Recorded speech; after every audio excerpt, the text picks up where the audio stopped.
ರಾಜರಸ್ ಅವರಿಗೆ ಏನಾಗಿದೆ, ವೀರಪ್ಪ ಮೊಯ್ಲಿ ಅವರಿಗೆ ಏನಾಯಿತು, ಗುಂಡೂರಾವ್ ಅವರು ಎಸ್ ಬಂಗಾರಪ್ಪನವರು ಮುಖ್ಯಮಂತ್ರಿ ಆಗಬೇಕಾಗಿತ್ತು, ಆ ಸಮಯದಲ್ಲಿ ಗುಂಡೂರಾವ್ ಅವರು ಮುಖ್ಯಮಂತ್ರಿ ಆಗ್ತಾರೆ. ಅಂದ್ರೆ ನೀವು ಅವಾಗಲೇ ಹೇಳ್ತಾ ಇದ್ದಂತೆ 2004ರಲ್ಲಿ ಮೈತ್ರಿ ಸರ್ಕಾರ ಬಂದಾಗ JDS ಪ್ಲಸ್ ಕಾಂಗ್ರೆಸ್ ಸೇರ್ಕೊಂಡು ಸರ್ಕಾರವನ್ನು ರಚನೆ ಮಾಡಿದ್ರು. ಆಮೇಲೆ ಕುಮಾರಸ್ವಾಮಿ ಅವರು ಕೆಲವೊಂದಿಷ್ಟು ಜನ ಶಾಸಕರನ್ನು ವಾಪಸ್ ತೆಗೆದುಕೊಳ್ತಾರೆ, ಧರಮ್ ಸಿಂಗ್ ಅವರು ಸರ್ಕಾರದಿಂದ ಇದಾಗ್ತಾರೆ. ಇದಾದ ನಂತರ ಅರಸು ಅವರಿಗೆ ಕಾಂಗ್ರೆಸ್ನಲ್ಲಿ ಈ ಅಹಿಂದ ಅನ್ನೋ ಕಾರಣಕ್ಕಾಗಿನೇ ಕೆಲವೊಂದಿಷ್ಟು ತಿಕ್ಕಾಟಗಳಾಗಿತ್ತು. ಅದಾದ ನಂತರ ಅದೇ ಪ್ಲೇಸ್ಗೆ ಎಸ್ ಬಂಗಾರಪ್ಪನವರನ್ನ ಕರೆದುಕೊಂಡು ಬಂದು ಕುಂದಿರಿಸ್ತಾರೆ. ಎಸ್ ಬಂಗಾರಪ್ಪನವರ ಇಂದಿರಾ ಕಾಂಗ್ರೆಸ್ ಅವತ್ತು ಗೆಲ್ಲುತ್ತೆ, ಹೆಚ್ಚು ಬಹುಮತವನ್ನು ಬರುತ್ತೆ. ಆದ್ರೆ ಆ ಪ್ಲೇಸ್ಗೆ ಕರ್ಕೊಂಡ್ ಬಂದವರು ಗುಂಡೂರಾವ್ ಅವರು, ಆರ್ ಗುಂಡೂರಾವ್ ಅವರನ್ನು ಕರ್ಕೊಂಡ್ಬಂದು ಕುಂದಿರಿಸ್ತಾರೆ. ಅಂದ್ರೆ ನೀವು ಹೇಳ್ತಾ ಇರೋದು ಇತಿಹಾಸದ ಉದ್ದಕ್ಕೂ ಕೂಡ ಯಾರು ಅಹಿಂದದ ಪರವಾಗಿ ಮಾತನಾಡ್ತಾರೋ, ಅಹಿಂದ ವರ್ಗಗಳ ಜೊತೆಗಿರ್ತಾರೋ ಅವರನ್ನ ದಮನಿಸುವಂತ ಪ್ರಯತ್ನಗಳು ಆಗಿದೆ ಅಂತ ಹೇಳ್ತಿದ್ದೀರಿ. ಖಂಡಿತ ಖಂಡಿತ. ಈಗ ಇತಿಹಾಸ ನಾವು ನೋಡಿದಾಗ ದೇವರಾಜ ಅರಸರು ಹಿಂದುಳಿದ ಜಾತಿಗಳಿಗೆ ಮತ್ತು ಈ ಶೋಷಿತ ಸಮಾಜಗಳಿಗೆ ಕೊಟ್ಟಂಥದ್ದು, ಅವ್ರು ಏನೋ 20 ಅಂಶಗಳ ಕಾರ್ಯಕ್ರಮನ ಜಾರಿಗೆ ತಂದ್ರಲ್ಲ, ಈ ಶೋಷಿತ ಸಮಾಜಗಳನ್ನು ಗುರಿ ಇಟ್ಟುಕೊಂಡೇ ಅವರಂಥ ಕಾರ್ಯಕ್ರಮವನ್ನು ತಂದಿದ್ದು. ಆಮೇಲೆ ಈ OBCಗಳಿಗೆ ರಾಜ್ಯದಲ್ಲಿ ಮೀಸಲಾತಿ ಇರಲಿಲ್ಲ. ಆ ಮೀಸಲಾತಿಯನ್ನು ಅವನೂರ ಆಯೋಗವನ್ನು ರಚನೆ ಮಾಡೋದ್ರ ಮುಖಾಂತರ ಅವರು ಕೊಟ್ಟಂಥ ವರದಿಯನ್ನು ಪೂರ್ತಿ ಸ್ವೀಕಾರ ಮಾಡಿ ಅವ್ರು ಏನೇನು ಕೇಳಿದರು, ಏನೇನು ರೆಕಮೆಂಡ್ ಮಾಡಿದರು ಅವುಗಳನ್ನೆಲ್ಲಗಳನ್ನು ಒಪ್ಕೊಂಡು ಜಾರಿಗೆ ತಂದಿದ್ದು ದೇವರಾಜ ಅರಸು. ಅದನ್ನು ಈ ಏನು ಮೇಲ್ವರ್ಗದ ಜನ ಇದನ್ನು ಸಹಿಸ್ಕೊಂಡಿಲ್ಲ. ಅವರ ಆ ಒಂದು ಕಾರ್ಯವನ್ನು ಅವರು ಸಹಿಸ್ಕೊಂಡಿಲ್ಲ. ಯಾಕೆಂತಂದರೆ ನಾವಿನ್ನೂ ಹಿಂದುಳಿದ ಜಾತಿಯವರು ಹಿಂದುಳ್ಕೊಂಡೇ ಇರಬೇಕು, ಮೇಲ್ವರ್ಗದವರು ಮೇಲೆ ಹೋಗ್ತಾನೆ ಇರಬೇಕು. ನಾವೇನಾದರೂ ಮುಂದುವರೆದ್ಬಿಟ್ಟು ಅವರು ಸಮ ಆಗಿಬಿಟ್ರೆ ಇವು ನಮ್ಮ ಸೇವೆ ಮಾಡೋರಿಲ್ಲ ಅಂತ ಅನ್ನೋದು ಅವರಿಗೆ ಒಂದು ಆತಂಕ. ಆ ಆತಂಕವನ್ನು ಯಾವ ರೀತಿ ಅವರು ಇದನ್ನು ಶಮನ ಮಾಡಬೇಕು ಅಂತಂದರೆ ಈ ಒಂದು ಅಧಿಕಾರದಲ್ಲಿರ್ತಕ್ಕಂಥವ್ರು ಅವ್ರ ಪರವಾಗಿರೋಂಥವ್ರನ್ನ ಯಾವುದೇ ರೀತಿಯಲ್ಲಿ ಮುಂದುವರಿಯೋದಕ್ಕೆ ಬಿಡಬಾರ್ದು ಅಂತ ಅನ್ನೋ ಉದ್ದೇಶದಿಂದ ಅವ್ರನ್ನ ತೆಗಿತಾರೆ. ಇನ್ನು ಬಂಗಾರಪ್ಪನವರು ಅವ್ರು ಕೊಟ್ಟಂಥ ಕೊಡುಗೆಗಳು ತಮ್ಮ ಎಲ್ಲರಿಗೂ ಗೊತ್ತಿದೆ. ಹಿಂದುಳಿದ ವರ್ಗಗಳಿಗೆ ಏನು ಕೊಟ್ಟರು, ರಾಜ್ಯಕ್ಕೆ ಏನು ಕೊಟ್ಟರು, ಅದನ್ನು ಕಾವೇರಿ ಇಶ್ಯೂ ಇಟ್ಕೊಂಡು ಅವ್ರನ್ನ ಹೊರಗಡೆ ಕಂಪ್ಯೂಟರ್ಸ್ ಕ್ಲಾಸಿಕ್ ಕಂಪ್ಯೂಟರ್ಸ್ ಒಂದು ಹಗರಣ ಅವ್ರ ಮೇಲೆ ತಂದು ಕೆಳಗಡೆ ಅವ್ರು ನಿರ್ದೋಷಿ ಅಂತ ಅದು ರುಜುವಾತಾಗೋದಕ್ಕೆ ಅವ್ರು ಇನ್ನೇನು ಸಾಯ್ತಾರೆ ಅಂತ ಟೈಮಲ್ಲಿ ಅವರು ನಿರ್ದೋಷಿ ಅಂತ ಬಂತು. ಇಂಥ ಆಪಾದನೆಗಳನ್ನು ಹಿಂದುಳಿದ ಜಾತಿಗಳ ಮೇಲೆ ಹೊರಿಸ್ತಾರೆ. ಮೊಯ್ಲಿ ಅವ್ರಿಗೆ ಏನು ಕಾಟ ಕೊಟ್ಟರು ಗೊತ್ತಿದೆ, ಅವ್ರಿಗೆ ಎಷ್ಟು ಅವಮಾನ ಮಾಡಿದ್ರು ಅನ್ನೋದು ಗೊತ್ತಿದೆ. ಮ್ಯಾನ್ ಹ್ಯಾಂಡಲ್ ಮಾಡಿದ್ರು ವಿಧಾನಸೌಧದಲ್ಲಿ. ಅಮ್ಮ ನಿಮಗೆ ಗೊತ್ತಿದೆ, ನೀವು ಅವಾಗ ಮಂತ್ರಿ ಇರ್ಬೇಕು. ಆ ಟೈಮಲ್ಲಿ ಆ ಮೀಸಲಾತಿಯನ್ನು ಇಟ್ಕೊಂಡು ಆ ಮೀಸಲಾತಿ ವರ್ಗೀಕರಣ ಮಾಡುವಾಗ ನಮ್ಗೆ ಅನ್ಯಾಯ ಮಾಡ್ಬಿಟ್ರು ಅಂತ ಅವ್ರನ್ನ ಮ್ಯಾನ್ ಹ್ಯಾಂಡಲ್ ಮಾಡಿದ್ರು ಜಾತಿವಾದಿಗಳು. ಬಿಜೆಪಿ ಅವ್ರ ಮಾತು ಕೇಳಿದಿರಾ? ಸಿದ್ದರಾಮಯ್ಯನವರು ತಪ್ಪಿಲ್ಲ ಅಂತ ಹೇಳಿದ್ರೆ ನೈತಿಕತೆಯ ಆಧಾರದ ಮೇಲೆ ರಾಜೀನಾಮೆ ಕೊಡ್ಲಿ. ರಾಮಕೃಷ್ಣ ಹೆಗಡೆ ಅವರು ಹೆಂಗ್ ರಾಜೀನಾಮೆ ಕೊಟ್ಟಿದ್ರು, ಅವರ ವಿರುದ್ಧ ಮತ್ತು ಅವರ ಸಹೋದರನ ವಿರುದ್ಧ ಒಂದು ಆರೋಪ ಕೇಳಿ ಬಂದಿತ್ತಪ್ಪ. ನೈತಿಕತೆಯ ಮೇಲೆ ರಾಜೀನಾಮೆ ಕೊಟ್ಟರು. ಆರೋಪ ಸಾಬೀತಾಗದೇ ಇದ್ದಾಗ ಅವರು ವಾಪಸ್ ಮುಖ್ಯಮಂತ್ರಿ ಆಗ್ಲಿ ಅನ್ನೋದು ಬಿಜೆಪಿ ಅವರು ವಾದ. ಈಗ ದೇಶದ ಪ್ರಧಾನಿ ಮಂತ್ರಿ ಮೇಲೆ ಆರೋಪಗಳವೆ. ಆ ನೈತಿಕತೆ ಇಟ್ಕೊಂಡು ಅವ್ರು ರಾಜೀನಾಮೆ ಕೇಳ್ಬೋದಲ್ಲ. ಇವರು ಬಿಜೆಪಿ ಅವ್ರು ಕೇಳ್ತಾವ್ರಲ್ಲ, ಕೊಟ್ಬಿಟ್ಟು ನಮ್ಮನ್ನು ಅವ್ರನ್ನು ಸಿದ್ದರಾಮಯ್ಯವ್ರನ್ನ ಕೇಳಿ. ಆರೋಪಗಳು ಬಹಳಷ್ಟಿದಾವೆ ಮೋದಿಯವ್ರ ಮೇಲೆ. ಆ ಆರೋಪಗಳಿಗೆಲ್ಲ ನೈತಿಕತೆ ಹೇಗೇನು ಕೇಳ್ತಾರೆ, ಆ ನೈತಿಕತೆ ಓದ್ಕೊಂಡು ನೈತಿಕತೆ ಇಲ್ಲ ಅಂತ ಹೇಳ್ತಿದ್ದಾರೆ ಯಾರು ಅವರಿಗೆ. ಆ ನೈತಿಕತೆ ಇಲ್ದಿದ್ದಂಥವ್ರು ನೈತಿಕತೆ ಬಗ್ಗೆ ಮಾತಾಡ್ಬಾರ್ದು. ಬಸನಗೌಡ ಪಾಟೀಲ್ ಯತ್ನಾಳ್ ಅವರು ಒಂದು ಹೇಳಿಕೆ ಕೊಟ್ಟಿದ್ದಾರೆ. DK ಶಿವಕುಮಾರ್ ಅವರು ಹೇಳಿದ್ದಾರೆ ವಿಜೇಂದ್ರ ಅವರಿಗೆ ಪಾದಯಾತ್ರೆ ಮಾಡೋದಕ್ಕೆ. ಒಂದು ವೇಳೆ ಪಾದಯಾತ್ರೆ ಸಕ್ಸಸ್ ಆಗಿ ಸಿದ್ದರಾಮಯ್ಯ ಅವರು ರಾಜೀನಾಮೆ ಕೊಟ್ಬಿಟ್ರೆ DK ಶಿವಕುಮಾರ್ ಮುಖ್ಯಮಂತ್ರಿ ಆಗ್ಬಹುದು ಇಲ್ಲ. ಯತ್ನಾಳ್ ಅವ್ರ ಹೇಳಿಕೆ ಇದು. ಬಸನಗೌಡರು ಏನು ಹೇಳಿದ್ದಾರೆ ಅನ್ನೋದಕ್ಕಿಂತ ನಿಮಗೆ ಗೊತ್ತಾಗ್ತಾ ಇರೋ ಸತ್ಯ ಏನಂದ್ರೆ, ಇಡೀ ಪಾದಯಾತ್ರೆಯ ಒಂದು ನಾಟಕದ ಹಿಂದ್ಗಡೆ ಸನ್ಮಾನ್ಯ HD ಕುಮಾರಸ್ವಾಮಿ ಅವರು ಮತ್ತು ಅವರ ಬಳಗ ಅದರ ಜೊತೆಗೆ ಇದೆ ಅನ್ನೋದು ಬಹಳ ಸ್ಪಷ್ಟವಾಗಿ ಗೊತ್ತಾಗಿದೆ. ಎರಡನೇದು, ಪಾದಯಾತ್ರೆಗಳನ್ನು ಹೋರಾಟಗಳನ್ನು ಮಾಡಬಾರ್ದು ಅಂತ ನಾವು ಹೇಳಲ್ಲ, ಅದು ಚಳವಳಿಯ ಭಾಗ, ಅದನ್ನು ಮಾಡಬೇಕು. ಆದರೆ ನೀವು ಯಾವುದಕ್ಕೆ ಅದನ್ನು ಬಳಸ್ತಾ ಇದ್ದೀರಿ ಅನ್ನೋದು ಬಹಳ ಮುಖ್ಯ. ಇಲ್ಲಿ ಪಾದಯಾತ್ರೆ ಮಾಡ್ತಾ ಇರೋದು ರಾಜ್ಯದ ಪ್ರಶ್ನೆ ಇಟ್ಕೊಂಡು ಇವರು ನ್ಯಾಯ ಕೇಳೋದಕ್ಕೆ ಮಾಡ್ತಾ ಇಲ್ಲ. ನ್ಯಾಯ ಕೇಳೋದಕ್ಕೆ ಅನ್ಯಾಯ ಆದಾಗ ಅದನ್ನ ಬರ್ತಾರೆ. ಪ್ರತಿಭಟನೆ ಪಾದಯಾತ್ರೆಯನ್ನ ಮಾಡೋದಕ್ಕೆ ದುರುಪಯೋಗ ಮಾಡಿಸ್ಕೊಳ್ತಾ ಇದ್ದಾರೆ, ಹೋರಾಟದ ಅಸ್ತ್ರವನ್ನ ದುರುಪಯೋಗ ಮಾಡ್ಕೊಳ್ತಾ ಇದ್ದಾರೆ. ಪ್ರತಿಭಟನೆ ಮಾಡೋದಂತಂದ್ರೆ ಇಲ್ಲಿ ನೋಡಿ, ಪ್ರತಿಭಟನೆ ಮಾಡೋದಕ್ಕೆ ಅವ್ರಿಗೆ ಯಾರಿಗೂ ಬೇಡ ಅಂತ ಅನ್ನಲ್ಲ. ಪ್ರತಿಭಟನೆ ಈಗ ಬಿಜೆಪಿ ಅವರು ನೋಡಿ, ಕೇಳೋ ರಾಜ್ಯದಲ್ಲಿ ಮಳೆ ಆಗ್ತಾ ಇದೆ, ಪಶ್ಚಿಮ ಘಟ್ಟಗಳಲ್ಲಿ ಜನ ಇವತ್ತು ದಿವಾಳಿ ಆಗ್ತಾ ಇದ್ದಾರೆ. ಉತ್ತರ ಕನ್ನಡದಲ್ಲಿ ಗುಡ್ಡ ಕುಸಿದಿದ್ದು ಅಲ್ಲಿ ಜನರು ಇನ್ನೂ ಸಿಗೋದಕ್ಕೆ ಆಗಿಲ್ಲ. ನಮ್ಮ ಬೆಳಗಾಮು ಆ ಭಾಗದ ಬೆಳಗಾಮು, ಬಾಗಲಕೋಟೆ, ಬಿಜಾಪುರ ಜಿಲ್ಲೆಗಳಲ್ಲಿ ಜನ ಇಲ್ಲಿ ತೇಲಾಡ. ಅದಕ್ಕಾಗಿ ಬಿಜೆಪಿ ಮಾತನಾಡಲಿ, ಅದಕ್ಕಾಗಿ ರಾಜ್ಯ ಸರ್ಕಾರಕ್ಕೆ ಸಲಹೆಗಳನ್ನು ಕೊಡ್ಲಿ, ಅದಕ್ಕಾಗಿ ಹೋರಾಟ ಮಾಡಲಿ. ಆ ಜನರು ನೀವು ಮಾಡ್ತಾರೋ ಪ್ರಶ್ನೆ ಏನು? ಈಗಾಗಲೇ ಮೈಸೂರಿನ ನಗರಾಭಿವೃದ್ಧಿ ಪ್ರಾಧಿಕಾರದ ಸೈಟ್ ವಿಚಾರಕ್ಕೆ ಸಂಬಂಧಪಟ್ಟಂಗೆ ಸಿದ್ದರಾಮಯ್ಯನವರು ನ್ಯಾಯಾಂಗ ತನಿಖೆಗಾಗಿ ಆಯೋಗ ರಚನೆ ಮಾಡಿದ್ದಾರೆ. ನ್ಯಾಯಾಂಗದ ಮೇಲೆ ನಂಬಿಕೆ ಇದೆಯಾ ನಿಮಗೆ? ನಂಬಿಕೆ ಇದ್ರೆ ಆ ವರದಿ ಬರಬೇಕು.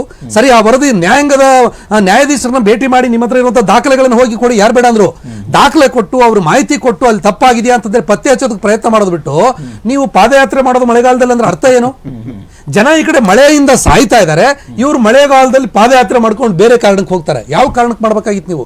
ಕೇಂದ್ರ ಸರ್ಕಾರ ಇವತ್ತು ಅತಿವೃಷ್ಟಿ ಅನಾವೃಷ್ಟಿ ಆದಾಗ, ಪ್ರಕೃತಿ ವಿಕೋಪಗಳು ಆದಾಗ ಎಷ್ಟು ಅನುದಾನ ಕೊಡಬೇಕು ರಾಜ್ಯಗಳಿಗೆ?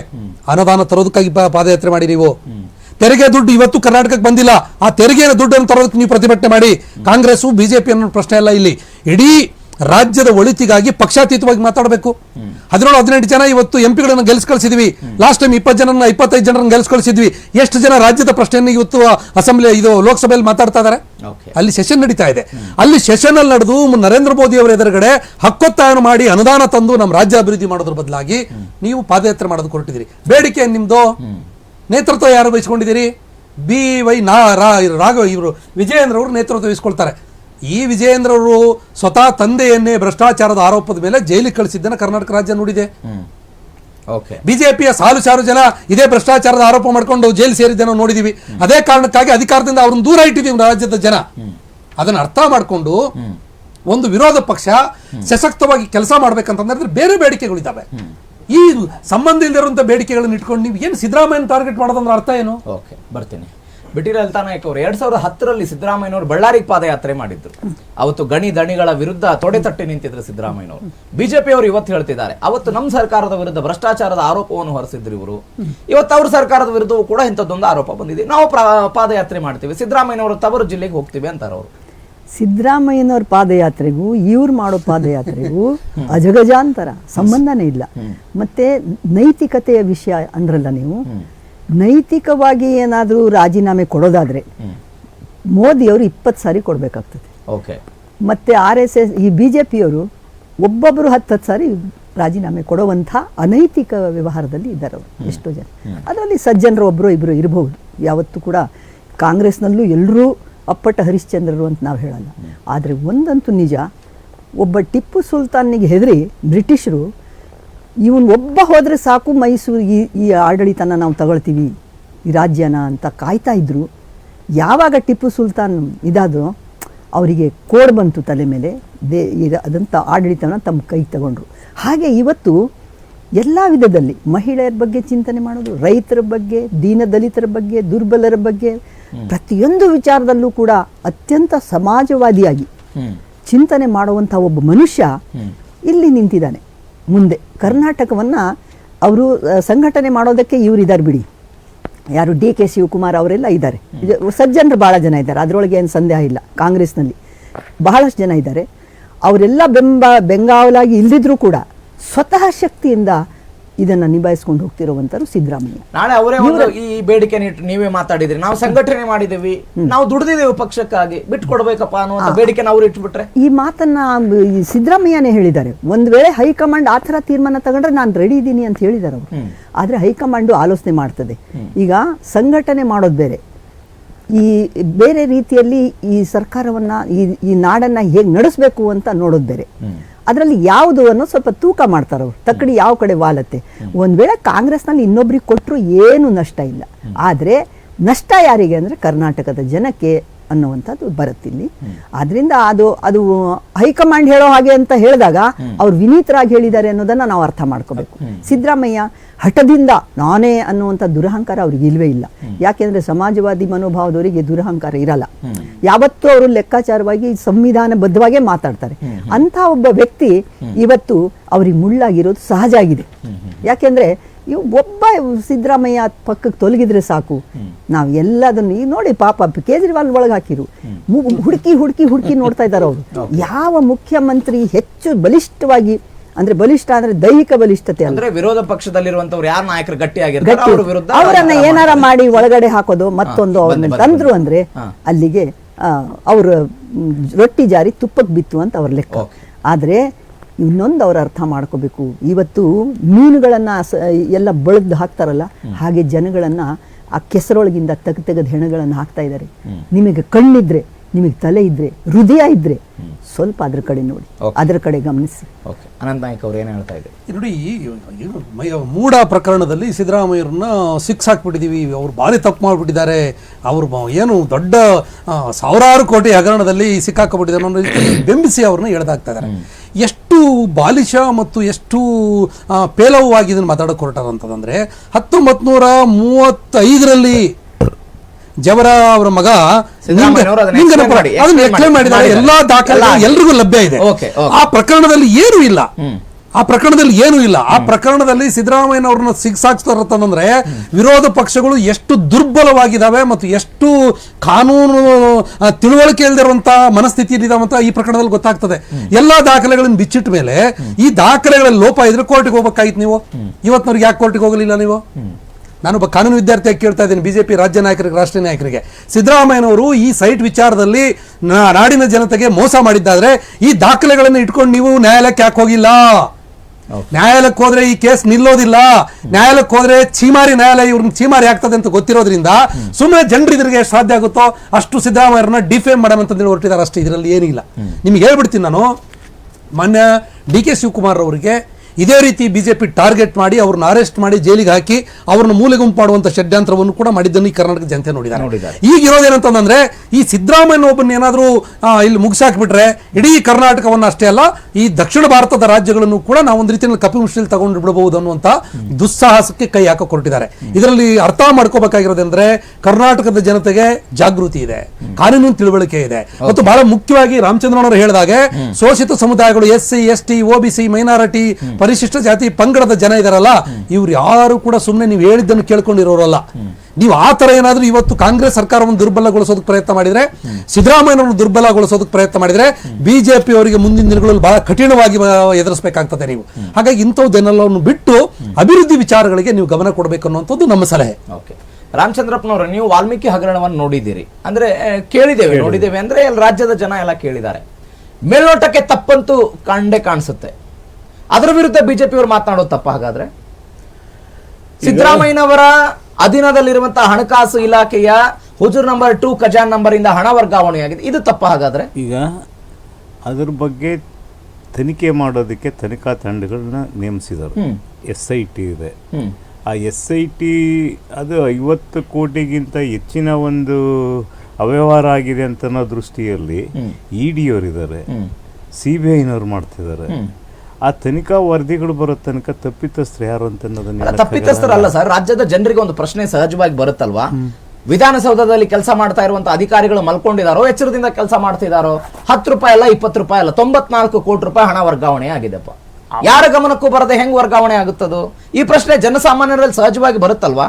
ಅದು ತನಿಖಾ ವರದಿ ಬರೋ ತನಕ ನಮ್ಗೆ ಯಾರು ತಪ್ಪಿತಸ್ಥರು ಯಾರು ಅನ್ನೋದು ಗೊತ್ತಾಗಲ್ಲ. ತಪ್ಪಿತಸ್ಥರು ಯಾರೇ ಆಗಿರ್ಲಿ ಅದಕ್ಕೆ ಶಿಕ್ಷೆ ಆಗ್ಲೇಬೇಕು. ಅದು ಈಗಾಗಲೇ ಅರೆಸ್ಟ್ ಮಾಡಿದ್ದಾರೆ, ಒಬ್ಬನ ಜೈಲಲ್ಲೂ ಇಟ್ಟವ್ರೆ, ಇನ್ನು ಅರೆಸ್ಟ್ ಮಾಡ್ತಾನೆ ಇದ್ದಾರೆ, ತನಿಖೆ ಮುಂದುವರಿತಾ ಇದೆ. ಈ ಒಂದು ತನಿಖೆ ನಡೀತಿರೋಂಥ ವಿಷಯ ಇದರಲ್ಲಿ ಸಮಯದಲ್ಲಿ ಅದ್ರ ಬಗ್ಗೆ ನಾವು ಚರ್ಚೆ ಮಾಡೋದು ಕೂಡ ತಪ್ಪೇ. ನಾವು ಅದನ್ನ ಹಗರಣಗಳನ್ನು ಸಮರ್ಥನೆ ಮಾಡ್ಕೊಳ್ಳೋಕೆ ಯಾರು ಸಮರ್ಥನೆ ಯಾರು ಮಾಡ್ಕೊಳ್ಳಲ್ಲ. ತಪ್ಪು ಯಾರು ಮಾಡಿದಾರೆ ಅವ್ರಿಗೆ ಶಿಕ್ಷೆ ಆಗ್ಬೇಕು. ನಮ್ಮ ಕಾನೂನು ವ್ಯವಸ್ಥೆ ಬಗ್ಗೆ ನಮ್ಗೆಲ್ರಿಗೂ ನಿಮ್ಗೆಲ್ರಿಗೂ ನಂಬಿಕೆ ಗೌರವ ಇದೆ. ನಮಗೂ ನಂಬಿಕೆ ಇದೆ, ನಮಗೆ ನಂಬಿಕೆ. ಅವರಿಗೆ ಅದ್ರ ಬಗ್ಗೆ ನಂಬಿಕೆ ಇಲ್ಲ. ಅವರು ತನಿಖೆಗೆ ಸಹಕಾರ ಮಾಡೋದ್ರ ಬದಲಾಗಿ ರಾಜಕೀಯ ಆಟವನ್ನು ಶುರು ಮಾಡಿದ್ದಾರೆ. ಇದು ಬಿಜೆಪಿ ಅವರಿಗೆ ಬಹಳ ಕೆಟ್ಟ ಸ್ಥಿತಿಯನ್ನು ತಲುಪಿಟ್ಟಿದ್ದಾರೆ. ವಾಲ್ಮೀಕಿ ನಿಗಮ ಆಗಿರ್ಬೋದು, ಬೋವಿ ನಿಗಮ ಆಗಿರ್ಬೋದು, ತಾಂಡ ನಿಗಮ ಆಗಿರ್ಬೋದು, ಅಂಬೇಡ್ಕರ್ ನಿಗಮ, ಎಲ್ಲಿ ಭ್ರಷ್ಟಾಚಾರ ನಡೆದಿದ್ರು ತಪ್ಪೇ. ಅದು ಅಧಿಕಾರಿಗಳು ತಪ್ಪು ಮಾಡಿರಲಿ, ಹೊರಗಡೆಯವರ ಏಜೆಂಟ್ಗಳು ತಪ್ಪು ಮಾಡಲಿ, ಅಥವಾ ಜನಪ್ರತಿನಿಧಿಗಳು ತಪ್ಪು ಮಾಡಲಿ, ಅದನ್ನು ತನಿಖೆ ಮಾಡುತ್ತೆ, ಸಂಬಂಧಪಟ್ಟರು ಕ್ರಮ ಕೈಗೊಳ್ತಾರೆ. ನಾವು ತನಿಖೆಗೆ ಸಹಕರಿಸಬೇಕಷ್ಟೇ. ಬಿಟಿ ಲಲಿತಾ ನಾಯ್ಕ ಅವರು, ಬಿಜೆಪಿ ಅವರು ಮತ್ತು JDS ನವರು ಹೇಳ್ತಾ ಇದ್ರು, ಈ ಹಿಂದೆ ಸಿದ್ದರಾಮಯ್ಯನವರು ಮುಖ್ಯಮಂತ್ರಿ ಆದಾಗ ಪರಿಶಿಷ್ಟ ಜಾತಿ ಮತ್ತು ಪರಿಶಿಷ್ಟ ಪಂಗಡದವರಿಗೆ ಅಂತಾನೆ ಸಪರೇಟ್ ಆಗಿ ಹಣವನ್ನ ಮೀಸಲಿಟ್ಟಿದ್ರು. ಓಕೆ, ನಾವು ಅದನ್ನು ಶ್ಲಾಘನೀಯ ಮಾಡ್ತೀವಿ, ದೇಶದ ಯಾವುದೇ ರಾಜ್ಯದಲ್ಲಿ ಅಂತ ಪ್ರಯತ್ನಗಳಾಗಿರಲಿಲ್ಲ, ಸಿದ್ದರಾಮಯ್ಯನವರು ಮಾಡಿದ್ರು ಅಂತ. ಬಟ್ ಅದೇ ಸಮುದಾಯಕ್ಕೆ ಇಟ್ಟಿದ್ದಂತ ಹಣವನ್ನ ಗ್ಯಾರಂಟಿಗೆ ಬಳಕೆ ಮಾಡಿದ್ದಾರೆ ಅಂತ ಆರೋಪವನ್ನು ಬಿಜೆಪಿಯವರು ಮಾಡಿದ್ದಾರೆ ಅಂತ ಆರೋಪ ಮಾಡ್ತಾ ಇದ್ದಾರೆ. ಆದ್ರೆ ಅವರು ಆ ರೀತಿ ಮಾಡೋರಲ್ಲ. ಯಾಕೆ ಅಂತಂದ್ರೆ ಸಿದ್ದರಾಮಯ್ಯನ ಅರ್ಥ ಮಾಡ್ಕೊಳ್ಳೋರು ಯಾರು ಕೂಡ ಅದನ್ನು ಒಪ್ಪಲ್ಲ. ಆದ್ರೆ ನೀವು ಹೇಳಿದ್ರಲ್ಲ ಒಂದು ಮಾತು, ಜನ ಮಾತಾಡ್ತಾರೆ ಅಂತ. ಜನ ಮಾತಾಡ್ಬೇಕು. ಜನ ಎಲ್ಲಿ ತನಕ ಪ್ರಜ್ಞೆ ಇರಲ್ಲ ಮಾತಾಡಲ್ಲ. ಪ್ರಜ್ಞಾವಂತರಾದ್ರೆ ಎಲ್ಲಾ ದಿಕ್ಕಿನಿಂದಲೂ ಎಲ್ಲಾ ಮುಖವನ್ನು ನೋಡ್ತಾರೆ. ಈಗ ಒಂದು ಮನುಷ್ಯನಿಗೆ 2 ಮುಖ ಇರ್ತದೆ. ಆ ಮುಖ ಈ ಮುಖ, ಯಾವುದು ಸರಿ ಯಾವುದು ತಪ್ಪು? ಅದು ಸಿದ್ದರಾಮಯ್ಯ ತಪ್ಪು ಮಾಡಿರ್ಬಹುದು ಅಥವಾ ಮಾಡದೆ ಇರಬಹುದು. ಅದನ್ನ ನಾವು ಇಲ್ಲ ಸಿದ್ದರಾಮಯ್ಯ ಏನು ಮಾಡಲ್ಲ ಅಂತ ಹೇಳೋದು, ಸಿದ್ದರಾಮಯ್ಯ ಮಾಡಿದ್ದಾರೆ ಅನ್ನೋದು ಎಷ್ಟು ತಪ್ಪು, ಮಾಡೇ ಇಲ್ಲ ಅನ್ನೋದು ಕೂಡ ತಪ್ಪಾಗುತ್ತೆ. ಆದ್ರಿಂದ ಈಗ ಅವ್ರೇನು ಹೇಳ್ತಾ ಇದ್ದಾರೆ ಅದಕ್ಕೆ ಉತ್ತರ ಸಿಗತ್ತೆ. ಈಗ ಉತ್ತರ ಸಿಗತ್ತೆ ಖಂಡಿತವಾಗಿಯೂ. ನೋಡಿ, ಅಧಿಕಾರಿಗಳು ಈಗ ಜೈಲಿಗೆ ಹಾಕಿದಾರಲ್ಲ, ನನಗೊಬ್ರು ಹೇಳ್ತಾ ಇದ್ರೀಗ, ನೀವು ಅಧಿಕಾರಿಗಳನ್ನೆಲ್ಲ ಬಲಿಪಶು ಮಾಡಿದ್ದಾರೆ ಮೇಡಮ್ ಅಂತ. ಬಲಿಪಶು ಮಾಡಕ್ಕೆ ಅವ್ರೇನು ಎಳೆ ಮಕ್ಕಳಲ್ಲ, ಅವರು ಒಂದು ದೊಡ್ಡ ಜವಾಬ್ದಾರಿ ಸ್ಥಾನದಲ್ಲಿರೋರು. ಆ ಮೇಡಮ್ ಒಬ್ಬರು ಚೀಫ್ ಇದಾರಲ್ಲ ಅವರು, ಮತ್ತೆ ಇನ್ನೊಬ್ರು 3 ಜನ ಎಂ ಡಿ ಅವರೆಲ್ಲ ಒಂದೊಂದು ಪೈಸೆ ಲೆಕ್ಕ ಕೂಡ ಅವ್ರು ಇಡ್ಬೇಕಾಗ್ತದೆ. ಇಟ್ಟು ಇವ್ರ ಗಮನಕ್ಕೆ ತರಬೇಕಾಗತ್ತೆ. ಇವ್ರ ಗಮನಕ್ಕೆ ಯಾಕೆ ತರಲಿಲ್ಲ ಇವ್ರು ಕೇಳ್ಬೇಕು. ನಿಜ ಅದು. ಯಾಕೆ ಸಿದ್ದರಾಮಯ್ಯರು ಏನ್ ಮಾಡ್ತಿದ್ರು, ಅಥವಾ ನಾನು ಮೊದಲು ಹೇಳಿದ್ನಲ್ಲ ಆ ಕೇಂದ್ರದಲ್ಲಿ ಅವ್ರೇನ್ ಮಾಡ್ತಿದ್ರು ಅಂತ, ಆ ಪ್ರಶ್ನೆಗಳು ಜನಗಳ ಪ್ರಶ್ನೆನೇ ಹೌದು. ಜನಗಳು ಪ್ರಜ್ಞಾವಂತರಾಗಿರೋದೇ ಅದಕ್ಕೆ ಸಾಕ್ಷಿ. ನಾವು ಕೇಳೋರಿದ್ದೀವಿ, ಅವ್ರು ಹೇಳಲೇಬೇಕು. ಯಾಕೆಂದ್ರೆ ನಾವು ಪ್ರಜೆಗಳು, ನಮಗೆ ಹಕ್ಕಿದೆ ಹೇಳೋದಕ್ಕೆ. ಆಮೇಲೆ ಸಿದ್ದರಾಮಯ್ಯನವ್ರ ಬಗ್ಗೆ ಏನೂ ಮಾತಾಡಬಾರ್ದು ಅಂತ ನಾವು ಹೇಳಲ್ಲ. ಎಲ್ಲಿ ಬುದ್ಧಿಶಕ್ತಿ ಇರುತ್ತೋ ಅಂಥವ್ರ ಬಗ್ಗೆ ಹೆಚ್ಚು ಮಾತಾಡ್ತಾರೆ ಜನ. ಎಲ್ಲಿ ಒಂದು ಗಟ್ಟಿತನದಿಂದ ಏನ್ ಕೆಲಸ ಮಾಡ್ತಾರೋ ಅವ್ರ ಬಗ್ಗೆ ಮಾತಾಡ್ತಾರೆ, ದುರ್ಬಲರ ಬಗ್ಗೆ ಮಾತಾಡಲ್ಲ. ಅದಕ್ಕೋಸ್ಕರ ಸಿದ್ದರಾಮಯ್ಯನ ಟಾರ್ಗೆಟ್ ಮಾಡ್ತಾರೆ ಅನ್ನೋದಕ್ಕೆ ಅರ್ಥ ಏನಪ್ಪಾ ಅಂದ್ರೆ, ಅವ್ರು ಕಂಬದ ಹಾಗಿದ್ದಾರೆ ಪಿಲ್ಲರ್, ಆ ಪಿಲ್ಲರ್ನೇ ಟಚ್ ಮಾಡಬೇಕು ಅನ್ನೋದಕ್ಕೆ ಮಾಡ್ತಾರೆ ಜನ. ಆದ್ರೆ ಅದು ಸಾಧ್ಯ ಆಗೋದಿಲ್ಲ. ಈಗಾಗಲೇ 2 ಎಲೆಕ್ಷನ್ಗಳು ನಮಗೆ ತೋರಿಸಿದಾವೆ ಸ್ವಲ್ಪ ಮಟ್ಟಿಗೆ ನಾವೇನು ಸಾಧನೆ ಇದೆ ಅನ್ನೋದು. ಆದ್ರಿಂದ ಪ್ರತಿಯೊಂದು ಜನನೂ ಕೂಡ, ಪ್ರತಿಯೊಬ್ಬರ ಬಾಯಿನಲ್ಲೂ ಕೂಡ ಈಗ ಈ ಕಾಂಗ್ರೆಸ್ಸಿನ ಬಗ್ಗೆ ಒಂದು ಒಳ್ಳೆ ಭಾವನೆ ಯಾಕಿದೆ ಅಂದ್ರೆ, ರಾಹುಲ್ ಗಾಂಧಿ ಮತ್ತು ಸಿದ್ದರಾಮಯ್ಯ. ರಾಹುಲ್ ಅವ್ರಿಗೆ ಎಷ್ಟು ನಾನು ಹೇಳ್ತೀನಿ ಕಾವಿ ತೊಡದ ಸಂತ ಅಂತೀನಿ ನಾನು. ಅವ್ರಿಗೆ ಅಷ್ಟೊಂದು ಓದ್ಕೊಂಡಿದ್ದಾರೆ, ಅಷ್ಟೊಂದು ಸಜ್ಜನದಿಂದ ಮಾತಾಡ್ತಾರೆ, ಮತ್ತು ಅಷ್ಟೇ ಗಟ್ಟಿ ನಿರ್ಧಾರದಿಂದ ಮಾತಾಡ್ತಾರೆ. ಏನ್ ಮಾತಾಡಿದ್ರು ಕೂಡ ಅದು ವೇಸ್ಟ್ ಮಾತಾಡಲ್ಲ. ರಾಮಚಂದ್ರಪ್ಪ ಅವರೇ, ಈಗ ಬಿಜೆಪಿ ಅವರು ಪ್ರತಿಭಟನೆ ಮಾಡ್ತೀವಿ ಅಂತಿದ್ದಾರೆ. ನಿಮ್ದು ವಾಪಸ್ ರಿಟರ್ನ್ ಏನಿರುತ್ತೆ, ನೀವು ಪ್ರತಿಭಟನೆ ಮಾಡ್ತೀರಾ? ಏನು ಹೋರಾಟ ನಿಮ್ದು? ನಾವು ಪ್ರತಿಭಟನೆ ಮಾಡಲ್ಲ, ನಮ್ಮ ಶಕ್ತಿ ಪ್ರದರ್ಶನ ಮಾಡ್ತೀವಿ. ಯಾಕೆಂದ್ರೆ ನಮ್ಮ ನಾಯಕರು ನಮಗೆ ಅನುಕೂಲ ಮಾಡಿಕೊಟ್ರುವಂಥ ನಾಯಕರು. ನಾವು ಅವರ ಮುಖಾಂತರ ನಾವೇನೋ ನಿರೀಕ್ಷೆಗಳು ಇಟ್ಕೊಂಡಿರ್ತೀವಿ. ಆ ನಿರೀಕ್ಷೆಗಳನ್ನು ಈಡೇರಿಸೋಂಥ ನಾಯಕ ಅವರೊಬ್ಬರೇ ಅಂತ ಅನ್ನೋದು ನಮ್ಮೆಲ್ಲರ ಒಂದು ಇದಾಗಿದೆ. ಶೋಷಿತ ಸಮಾಜಗಳು ಅವ್ರನ್ನೇ ನೆಚ್ಕೊಂಡಿದ್ದಾವೆ. ಅವ್ರಿಗೇನಾದರೂ ಅನ್ಯಾಯ ಆದಾಗ ನಾವೆಲ್ಲ ಸಹಿಸ್ಕೊಂಡು ಕೂತ್ಕೊಳ್ಳಲ್ಲ. ರಾಜ್ಯದಲ್ಲಿ ರಾಜ್ಯ ಪೂರ್ತಿ ದಂಗೆ ಹೇಳ್ತೀವಿ. ಅವ್ರನ್ನೇನಾದರೂ ಟಚ್ ಮಾಡಿದ್ರೆ ಅದು ಏನು ಯಾವ ಸ್ಥಿತಿಗೆ ಹೋಗ್ತದೆ ಅಂತ ನಾವು ಈಗ ಹೇಳೋದಕ್ಕಾಗಲ್ಲ ಮುಂದಿನ ದಿನಗಳಲ್ಲಿ. ಅಂದ್ರೆ ನೀವು ಹೋರಾಟ ಅಂತೂ ಮಾಡ್ತೀರಿ? ಹೋರಾಟ ಅಂತಂದ್ರೆ ಸಣ್ಣ ಹೋರಾಟ ಮಾಡಲ್ಲ, ಅದು ಬಹಳ ದೊಡ್ಡ ಮಟ್ಟದಲ್ಲಿ ಇರ್ತದೆ. ಪ್ರತಿ ಜಿಲ್ಲೆಯಿಂದನೂ ಲಕ್ಷಾಂತರ ಜನ ಹೋರಾಟಗಳು ಪ್ರತಿ ಜಿಲ್ಲೆಯಲ್ಲೂ ಸ್ಟಾರ್ಟ್ ಆಗ್ತದೆ. ಅನಂತ್ ನಾಯಕ್ ಅವರು, ಇತ್ತೀಚೆಗೆ ಕುಮಾರಸ್ವಾಮಿ ಅವರು ಈ ಮೂಡಾ ಪ್ರಕರಣ ಹೊರಗೆ ಬಂದಾಗ ಒಂದು ಮಾತನ್ನು ಹೇಳಿದ್ದಾರೆ, ನೀವು ಕೇಳಿಸ್ಕೊಂಡಿದ್ರಿ ಅನ್ಸುತ್ತೆ. ಡಿ.ಕೆ. ಶಿವಕುಮಾರ್ ಅವರೇ ಮೂಡಾ ಪ್ರಕರಣವನ್ನು ಹೊರಗೆ ತಂದಿದ್ದಾರೆ ಮುಖ್ಯಮಂತ್ರಿ ಆಗಬೇಕು ಅನ್ನೋ ಕಾರಣಕ್ಕಾಗಿ ಅಂತ. ಅದು ಅವ್ರಿಗೇನಂದ್ರೆ ಡಿ.ಕೆ. ಶಿವಕುಮಾರ್ ಮತ್ತು ಸಿದ್ದರಾಮಯ್ಯ ಮಧ್ಯೆ ಡಿಫರೆನ್ಸ್ ಅನ್ನ ಬಿತ್ತಬೇಕು ಅಂತ ಹೇಳಿ ಇವೆಲ್ಲ ಪ್ರಯತ್ನಗಳನ್ನು ಮಾಡ್ತಾ ಇದ್ದಾರೆ. ಆದರೆ ಮುಖ್ಯವಾಗಿ ಕುಮಾರಸ್ವಾಮಿ ಅವರಿಗೆ ತಿಳುವಳಿಕೆ ಕೊರತೆ ಇದೆ. ಆ ಮೂಡಾದೊಳಗಡೆ ಅವ್ರ ಕುಟುಂಬದವರೇ 20ಕ್ಕೂ ಹೆಚ್ಚು ಸೈಟ್ಗಳನ್ನ ತಗೊಂಡ್ರು, ದಾಖಲೆಗಳು ಇವತ್ತು ನಮ್ಮ ಎದುರುಗಡೆ ಇದಾವೆ. ಹಾಗಾಗಿ ಮಾಹಿತಿ ಇಲ್ಲ, ಸುಮ್ಮನೆ ಇವ್ರ ವಿರುದ್ಧ ಅವ್ರನ್ನ ಎಷ್ಟು ದಿನ ಅಂತ ಎತ್ಕಡ್ತೀರಿ ನೀವು? ದನ ದಡ್ರ ನಂಬಿಡ್ತಾರ ಎಲ್ರು? ಇವು ಡಿ.ಕೆ. ಶಿವಕುಮಾರ್ ಅವರು ಸಿದ್ದರಾಮಯ್ಯನವರು ಒಟ್ಟೊಟ್ಟಾಗಿ ಕರ್ನಾಟಕ ರಾಜ್ಯದಲ್ಲಿ ಚುನಾವಣೆ ಮಾಡಿದ್ದಾರೆ, ಪಕ್ಷ ನಡೆಸ್ತಾ ಇದ್ದಾರೆ, ಸರ್ಕಾರ ನಡೆಸ್ತಾ ಇದ್ದಾರೆ. ಜನಪರ ಕಾರ್ಯಕ್ರಮ ಕೊಡೋದಕ್ಕೆ ಸಲಹೆ ಕೊಡೋದ್ರ ಬದಲಾಗಿ ಎತ್ತಿ ಕಟ್ಟುವಂತ ಇಂಥ ಕೆಟ್ಟ ಬುದ್ಧಿ ಯಾಕೆ ಕುಮಾರಸ್ವಾಮಿಗಳು ನಿಮಗೆ? ನೀವು ಕೇಂದ್ರದ ಮಂತ್ರಿ ಆಗಿದ್ದೀರಿ, ಜವಾಬ್ದಾರಿಯಿಂದ ರಾಜ್ಯದ ಪ್ರತಿನಿಧಿಯಾಗಿ ಅಲ್ಲಿ ಕೆಲಸ ಮಾಡಿ. ಇದು ನನ್ನ ಸಲಹೆ.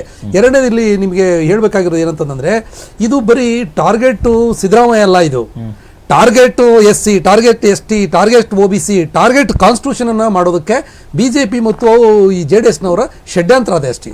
ಈ ಷಡ್ಯಂತ್ರಕ್ಕೆ ವಿರುದ್ಧವಾಗಿ ರಾಮಚಂದ್ರನ್ ಹೇಳ್ದಂಗೆ ಎಲ್ಲರೂ ಮಾತಾಡಬೇಕಾಗುತ್ತೆ, ಎಲ್ಲರೂ ಅದನ್ನ ಮಾಡ್ಬೇಕಾಗುತ್ತೆ. ನಾವ್ಯಾರು ಸಿದ್ದರಾಮಯ್ಯನ ವ್ಯಕ್ತಿ ಅಂತಂದೇಳಿ ಪ್ರೊಟೆಕ್ಷನ್ ಮಾಡೋದಲ್ಲ. ಇಲ್ಲಿ ಒಂದು ಸರ್ಕಾರ ರೀ, ಬರೀ ಸರ್ಕಾರ ಬೀಳಿಸೋದು ಬಿಜೆಪಿ ಏನ್ ಕಥೆ ಇದು? 5 ವರ್ಷ ಒಂದು ಸ್ಥಿರವಾಗಿ ಒಂದು ಸರ್ಕಾರ ಆಡಳಿತ ಮಾಡಬೇಕು, ವಿರೋಧ ಪಕ್ಷ BJP ಪ್ರಶ್ನೆ ಮಾಡೋದ್ರ ಬದಲಾಗಿ ವಾಲ್ಮೀಕಿ ಶಾಸಕರನ್ನ ಖರೀದಿ ಮಾಡ್ತೀನಿ, ಸರ್ಕಾರ ಬೀಳಿಸ್ಬಿಡ್ತೀನಿ, ಏನಿದು ಕಥೆ ಇದು? ಓಕೆ, ಕೆಟ್ಟ ಪದ್ಧತಿ ಇದು. ಬಿಜೆಪಿ ಇಂಥದ್ದನ್ನು ಬಿಡಬೇಕು. ಮೊದಲು ಅದು ಒಂದು ಸಮರ್ಥ ವಿರೋಧ ಪಕ್ಷವಾಗಿ ಕೆಲಸ ಮಾಡೋದನ್ನು ಮೊದಲು ಕಲಿಬೇಕು. ಮೊದಲು ನೋಡಿ, ಯಾಕೆ ಬಿಜೆಪಿ 5 ವರ್ಷದ ಅಧಿಕಾರವನ್ನು ಕರ್ನಾಟಕದಲ್ಲಿ ಪೂರೈಸೋದಕ್ಕಾಗಿಲ್ಲ ಅಂತಂದ್ರೆ ಅವರಿಗೆ ವಿರೋಧ ಪಕ್ಷವಾಗಿ ಪ್ರಜಾಪ್ರಭುತ್ವ ವ್ಯವಸ್ಥೆಯಲ್ಲಿ ಕೆಲಸ ಮಾಡಿ ಅನುಭವನೇ ಇಲ್ಲ. ಆ ಕಾರಣಕ್ಕಾಗಿ ರಾಜ್ಯದೊಳಗಡೆ 2 ವರ್ಷ, 1.5 ವರ್ಷ, 3 ವರ್ಷ ಅಷ್ಟೇ ಅವ್ರು ಮಾಡಿದ್ದು. ಹಾಗಾಗಿ ಈಗ ನಾನು ವಿನಂತಿ ಮಾಡೋದಂದ್ರೆ ವಿರೋಧ ಪಕ್ಷವಾಗಿ 5 ವರ್ಷ ಮೊದಲು ವಿಧಾನಸಭೆಯಲ್ಲಿ ಕೆಲಸ ಮಾಡಿ. ವಿಧಾನಸಭೆಯಲ್ಲಿ ನೀವು ಮೊನ್ನೆ ಅಧಿವೇಶನ ನಡೀತೀನಿ ನೋಡಿದ್ರಲ್ಲ, ಅಧಿವೇಶನದಲ್ಲಿ ವಿರೋಧ ಪಕ್ಷ ಆ ಮಸೂದೆಗಳ ಮೇಲೆ ಚರ್ಚೆ ಮಾಡಬೇಕು ಅಥವಾ ಅಲ್ಲಿ ಹೋಗಿ ಬೇರೆ ಏನೋ ಇದನ್ನ ಬಹಿಷ್ಕಾರ ಹಾಕೊಂಡು ಹೊರಗಡೆ ಕೂತ್ಕೋಬೇಕು. ಕಲಿಸಿರೋದು ಏನಕ್ಕೆ? ನಾವು ಇವ್ರನ್ನ ಆಯ್ಕೆ ಮಾಡಿರೋದು ಏನಕ್ಕೆ? ಹಾಗಾಗಿ ಒಂದು ವಿರೋಧ ಪಕ್ಷವಾಗಿ ಕೆಲಸ ಮಾಡುವಂತಹ ಒಂದು ತಿಳುವಳಿಕೆ ಮತ್ತು ಪ್ರಾಥಮಿಕ ಜ್ಞಾನ ಬಿಜೆಪಿಗಿಲ್ಲ. ಮೊದಲು ಅದನ್ನು ಕಲಿಬೇಕು ಅವರು. ಆ ಮುಖಾಂತರ ಪ್ರಜಾಪ್ರಭುತ್ವ ವ್ಯವಸ್ಥೆ, ಸಂಸದೀಯ ವ್ಯವಸ್ಥೆಯನ್ನು ಗಟ್ಟಿಗೊಳಿಸಬೇಕು. ಕೊನೆ ಪಾಯಿಂಟ್ ನಾನು ಹೇಳ್ಬಿಡ್ತೀನಿ, ಇಲ್ಲಿ ಮೂಡ, ವಾಲ್ಮೀಕಿ ಅಥವಾ ಇನ್ನೊಂದು ಯಾವುದೋ ಭ್ರಷ್ಟಾಚಾರದ ಹಗರಣದ ಮುಖಾಂತರ ಸಿದ್ದರಾಮಯ್ಯನವ್ರನ್ನ ಅಥವಾ ಕಾಂಗ್ರೆಸ್ ಸರ್ಕಾರವನ್ನ ಮುಗಿಸಿ ಹಾಕೋದಕ್ಕೆ ಯಾರಿಂದನೂ ಸಾಧ್ಯವಿಲ್ಲ. ಇವ್ರು ಮಾಡ್ತಾ ಇರುವಂತಹ ಪ್ರಶ್ನೆಗಳೇನಿದ್ದಾವ ಆ ಪ್ರಶ್ನೆಗಳು ಇವು ಅರ್ಥ ಇಲ್ಲಂತ ಪ್ರಶ್ನೆಗಳು. ಹಾಗಾಗಿ ಅದನ್ನ ಬಿಟ್ಟು ಜನಪರವಾದಂತಹ ಚಟುವಟಿಕೆಗಳಿಗೆ ವಿರೋಧ ಪಕ್ಷ ಮತ್ತು ಬಿಜೆಪಿ, JDS ಇವೆಲ್ಲವೂ ಕೂಡ ಸಲಹೆಗಳನ್ನು ಕೊಟ್ಟು ಒಂದು ಉತ್ತಮ ಸರ್ಕಾರ ನಡೆಸೋದಕ್ಕೆ ಸಹಕಾರ ಮಾಡಲಿ ಅನ್ನೋದು ನನ್ನ ವಿನಂತಿ. ಓಕೆ, ಬಿಟ್ಟಿರೋ ಲಲಿತಾ ನಾಯ್ಕ ಅವರು ಇವತ್ತು ಸುದ್ದಿಗೋಷ್ಠಿ ಮಾಡುವಾಗ ಯಾರೋ ಒಬ್ರು, ನನಗೆ ಯಾರು ಹೇಳಿದ್ರು ಆ ಹೇಳಿಕೆ ಗೊತ್ತಿಲ್ಲ, JDS ಮತ್ತು ಬಿಜೆಪಿ ಅನೈತಿಕ ಅಥವಾ ಯಾವುದೋ ತರನಾದಂತ ಬೇರೆ ತರನಾದಂತ ಮೈತ್ರಿಯನ್ನು ಮಾಡ್ಕೊಂಡಿದ್ದಾರೆ, ಅದಕ್ಕೆ ವ್ಯಾಲ್ಯೂವೇ ಇಲ್ಲ ಅನ್ನುವಂತ ರೀತಿಯಲ್ಲಿ ಮಾತನಾಡ್ತಾ ಇದ್ರು. ಅದರೊಳಗೆ ಆ ಮಾತಾಡಿದವ್ರು ಯಾರಿದಾರೋ ಅವ್ರಿಗೆ ನಾನು ಒಂದನೇ ತಿಳಿಸ್ತೀನಿ. ಯಾಕೆಂದ್ರೆ ಅನೈತಿಕತೆಯ ಒಂದು ಸಾಕ್ಷಿನೇ ಅವು. ಯಾಕೆಂದ್ರೆ ಅವ್ರ ಜೀವನದಲ್ಲಿಯೂ ಕೂಡ, ಅವರ ರಾಜಕೀಯ ಜೀವನದಲ್ಲಿಯೂ ಕೂಡ ನೋಡಿ, ತಂದೆ ಒಂದು ಹುಡುಗಿನೇನೋ ಇದು ಮಾಡಿದ್ರು ಅಂತಾರೆ, ತಾಯಿ ಸತ್ತು ಹೋಗ್ತಾಳೆ ಏಕಾಏಕಿ. ಎಲ್ಲಾರು ಸಿದ್ದರಾಮಯ್ಯನ ಕತೆ ಆಗಿದ್ರೆ ಇಷ್ಟೊತ್ತಿಗೆ ಏನ್ ಚಿಂದಿ ಉಡಾಯಿಸ್ಬಿಟ್ಟಿರೋರು, ದಕ್ಕಿಸ್ಕೊಂಡ್ಬಿಟ್ರು ಅವರು. ಮತ್ತೆ ಇನ್ನೊಬ್ರು ಅಲ್ಲಿ 1000 ಜನಗಳದು ಅದು ಎಂಥದೋ ದೇವ್ರ ಕೃಷ್ಣ ಅಂತಾರಲ್ಲ, ಕೃಷ್ಣ ಕತೆ ಹೇಳ್ತಾರಲ್ಲ, ಅವನಿಗೂ ಮೀರಿಸಿದಂತ ರೀತಿಯಲ್ಲಿ ಗೋಪಿಕೆಯರು ಅನ್ನೋ ರೀತಿ ಅದ್ ಮಾಡಿದ್ರು. ಇಂಥವೆಲ್ಲ ಅವು ಒಂದ್ ರೀತಿಯ ನೈತಿಕತೆ. ಮತ್ತೆ ಇದು ಈ ಸೇರಿರುವಂತದ್ದು ಇದೆಯಲ್ಲ, ಇದಂತೂ ತೀರಾ ದೊಡ್ಡ. ಹಾಗಾಗಿ okay, thank you so much ಇಷ್ಟೊತ್ತು ಚರ್ಚೆಯಲ್ಲಿ ಭಾಗವಹಿಸಿದ್ದಕ್ಕೆ. ವೀಕ್ಷಕರೇ, ಇದಾಗಿತ್ತು ಈ ಕ್ಷಣದ ವಿಶೇಷ. ನೋಡ್ತಾ ಇರಿ BTV, ಇದು ಭರವಸೆಯ ಬೆಳಕು.